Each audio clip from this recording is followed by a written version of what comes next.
The Gospel according to St. John, chapter 12. Then Jesus 6 days before the Passover came to Bethany, where Lazarus was which had been dead, whom he raised from the dead. There they made him a supper, and Martha served, but Lazarus was one of them that sat at the table with him. Then took Mary a pound of ointment of spikenard, very costly, and anointed the feet of Jesus, and wiped his feet with her hair, and the house was filled with the odour of the ointment. Then saith one of his disciples, Judas Iscariot, Simon's son, which should betray him, Why was not this ointment sold for 300 pence and given to the poor? This he said, not that he cared for the poor, but because he was a thief, and had the bag, and bare what was put therein. Then said Jesus, Let her alone. Against the day of my burying hath she kept this. For the poor always ye have with you, but me ye have not always. Much people of the Jews therefore knew that he was there, and they came not for Jesus' sake only, but that they might see Lazarus also, whom he had raised from the dead. But the chief priests consulted that they might put Lazarus also to death, because that by reason of him many of the Jews went away and believed on Jesus. On the next day, much people that were come to the feast, when they heard that Jesus was coming to Jerusalem, took branches of palm trees and went forth to meet him and cried, Hosanna! Blessed is the King of Israel that cometh in the name of the Lord. And Jesus, when he had found a young ass, sat thereon, as it is written, Fear not, daughter of Zion, behold thy king cometh, sitting on an ass's colt.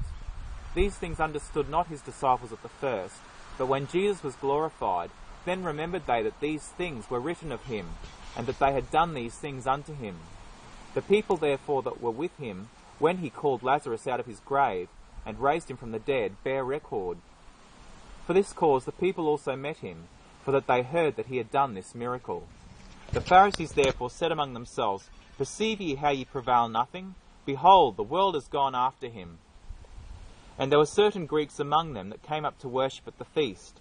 The same came therefore to Philip, which was of Bethsaida of Galilee, and desired him, saying, Sir, we would see Jesus.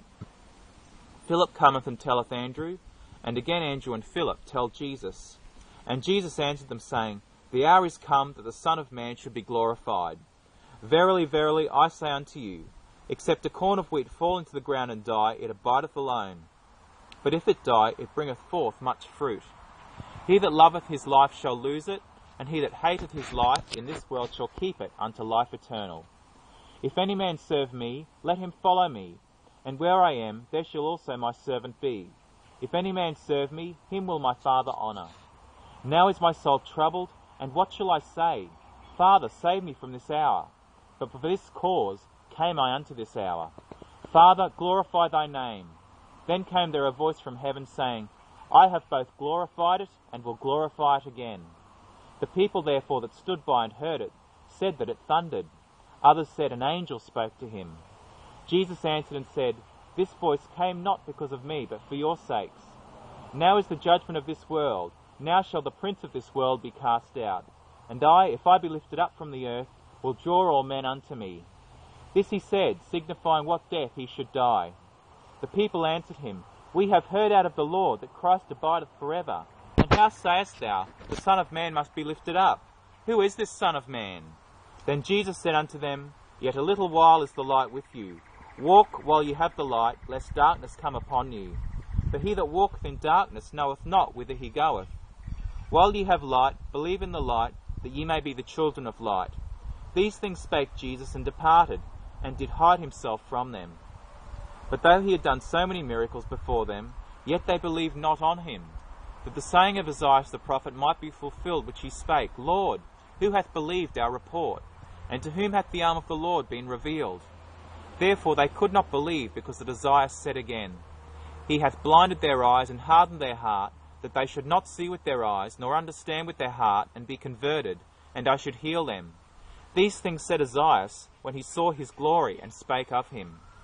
Nevertheless, among the chief rulers also many believed on him, but because of the Pharisees they did not confess him, lest they should be put out of the synagogue. For they loved the praise of men more than the praise of God. Jesus cried and said, He that believeth on me believeth not on me, but on him that sent me. And he that seeth me seeth him that sent me. I am come a light into the world, that whosoever believeth on me should not abide in darkness. And if any man hear my words and believe not, I judge him not, for I came not to judge the world, but to save the world. He that rejecteth me, and receiveth not my words, hath one that judgeth him. The word that I have spoken, the same shall judge him in the last day. For I have not spoken of myself, but the Father which sent me, he gave me a commandment, what I should say, and what I should speak. And I know that this commandment is life everlasting. Whatsoever I speak, therefore, even as the Father said unto me, so I speak.